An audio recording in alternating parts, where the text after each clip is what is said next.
কংগ্ৰেছ ত্যাগ কৰাৰ কথা গম পোৱাৰ পিছতেই এতিয়া ভূপেন বৰাৰ ঘৰলৈ খুদ বৈছে কংগ্ৰেছৰ নেতা কৰ্মী কংগ্ৰেছৰ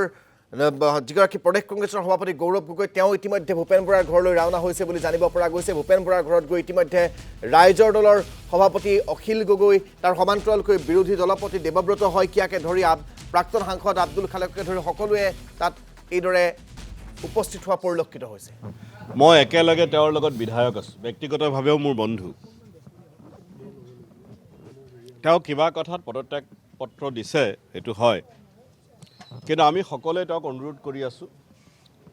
কংগ্ৰেছৰ যি আদৰ্শ মই বিশ্বাস কৰোঁ যে কংগ্ৰেছৰ আদৰ্শৰ প্ৰতি এতিয়াও তেখেতৰ অবিচল আস্থা আছে আৰু আমি সকলোৱে তেওঁক অনুৰোধ কৰি আছো যাতে কংগ্ৰেছৰ আদৰ্শ এৰি তেখেত নাযায় আমাৰ সভাপতি গৌৰৱ গগৈ ডাঙৰীয়াও তেখেতৰ লগত আলোচনা কৰি আছে আমাৰ বিধায়িনী দলৰ দলপতি দেৱব্ৰত শইকীয়া ডাঙৰীয়াও তেখেতৰ লগত আলোচনা কৰি আছে আৰু AICCও তেখেতৰ লগত কণ্টেক্টত আছে মই আশাবাদী যে ভূপেন বৰা ডাঙৰীয়া পাৰ্টিত ৰৈ যাব মই ইয়াতকৈ বেছি কথা নকওঁ মই আশাবাদী যে ভূপেন বৰা পাৰ্টিত ৰৈ যাব মই আশাবাদী যে ভূপেন বৰা দীৰ্ঘদিন কংগ্ৰেছক সন্মুখৰ পৰা নেতৃত্ব দিছে